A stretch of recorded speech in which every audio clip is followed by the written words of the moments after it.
ሰላም እንዴት ናችሁ? ሰላም ናችሁ የቤተሰብ? እኔ እግዚአብሔር ይመስገን ሰላም ነኝ።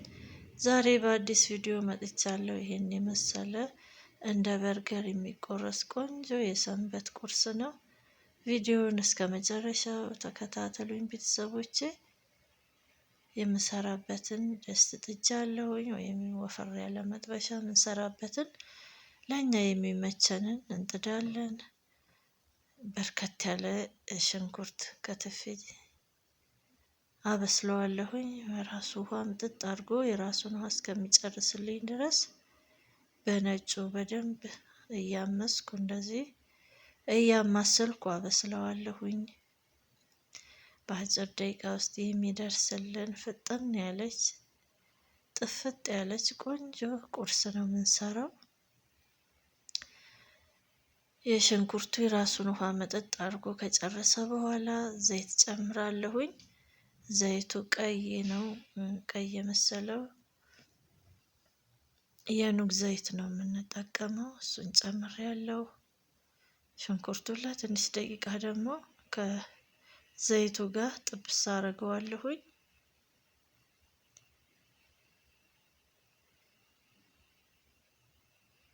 ቤታችን ውስጥ ብዙውን ጊዜ አንድ አይነት ግብአቶች ሊኖሩ ይችላሉ። ግን እንደዚህ ዞር አድርገን ቀየር አድርገን ግብአቱ ያው ቢሆንም ቀየር አድርገን ስንሰራው ደግሞ ቆንጆ ይሆናል። ሽንኩርቴን ለትንሽ ደቂቃ ካበሰልኩ በኋላ ነጭ ሽንኩርት ጨምሬያለሁኝ። ነጭ ሽንኩርቱንም አንድ ላይ ጠብሰዋለሁኝ። ቶሎ ቶሎ ፍጥን ፍጥን አድርገን የምንሰራት ጾምም ቢሆን በሰንበት ቀን ያው ቁርስ ስለሚበላ እነዚህ ቀለል ቀለል ያሉ ምግቦችን በፍጥነት የሚደርሱልንን እንሰራለን። አሁንም በርበሬ ጨምራለሁኝ። ዛሬ ብትን በርበሬ ነው የምጠቀመው፣ ድልህ የለኝም። አንድ የሾርባ ማንኪያ ጨምሬያለሁኝ። እናንተ እንደ በርበሬያችሁ አይነት ከለር ካለው አሁን የጨመርኩትን ያህል ይበቃል። እኔ ድምቅ ያለ ከለር ያለው ማረቆ በርበሬ ነው። ትንሹን ስንጨምር ስለሚያሰማ ብዙ በርበሬ አልጨምርም። አንድ የሾርባ ማንኪያ ጨምሬያለሁኝ። እሱንም አብሬ ጥብስ አደርገዋለሁኝ ከዘይቱ ጋር ሽንኩርቱ ጋር በርበሬን ለትንሽ ደቂቃ ጥብስ ካረኩት በኋላ ቲማቲም ጨምሬያለሁኝ። ቲማቲሙን ደግሞ አብሮ እስኪቁላላልኝ ድረስ የቲማቲሙ ጣዕሙ ጥፍት እንዲል ከበርበሬው ጋር አብረን ከቁሌቱ ጋር በደንብ አድርገን እናበስለዋለን።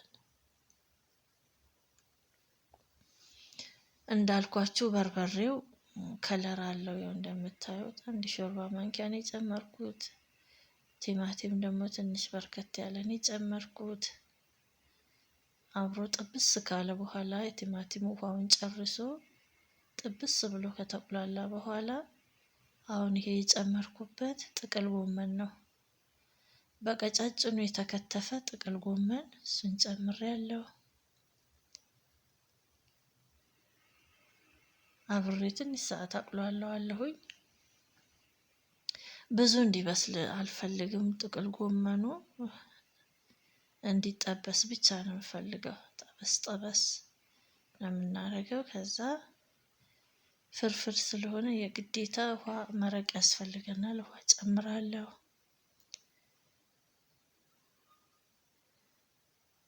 በርበሬና ዘይቱን ሽንኩርቱን ከጎመኑ ጋር አንድ ላይ ጥብስ አድርጌዋለሁ፣ ቲማቲሙንም ጭምር።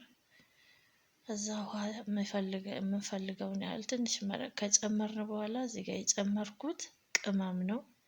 ያላችሁን ኮሮሪማም ካለ ነጭ ቅመም ካለን መከለሻ ካለን ያለንን ቅመም እንጨምራለን። እኔ አፍሬጅ ነው የጨመርኩት። አፍሬጁ ብዙ አይነት ቅመም ስላለው እሱን ለጊዜው ጨምሬያለሁኝ። ጨው ጨምሬያለሁ። እዛ ልክ እንደዚህ ሲሆንልን ችክችክ ብላ ዘይቷን ተፍታ ቆንጆ ሆኖ ብስል ሲልልን ያው በዚህ መልኩ እንጀራችንን እንጨምራለን። ቆንጆ ሆኖ ጨውን አስተካክለን ቅመማችንን ጨምረን በደንብ ሆኖ ከተቁላላልን ዘይቱ ሲተፋ እናየዋለን። አሁን ይሄ የምጨምረው እንጀራ ነው። እንጀራው ድርቆሽ ነው። የጥቁር እንጀራ ማለት ቀይ ጤፍ ድርቆሽ አለ። የቀይ ጤፍ ድርቆሽ፣ የነጭ ጤፍ እንጀራ ድርቆሽ እነሱን ነው የምጨምረው። ሁለቱም አይነት ስላለኝ ቀላቅለዋለሁ እና አሁን እዚህ ጋር ዋናው ስራችን እዚህ ጋር ነው። አንቀላቅለውም፣ ዝም ብለን ከላይ ጣል ጣል አድርገን ጫን ጫን እንለዋለን። አንደበላልቀውም።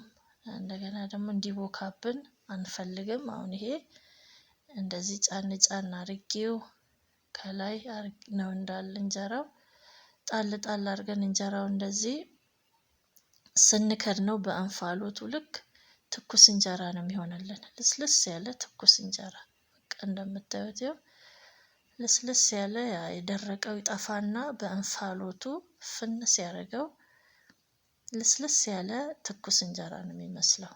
በቃ ልክ በእርጥብ እንጀራ ድርቆሽ ሳይሆን የእርጥብ እንጀራ ፍርፍር ነው የሚመስለው።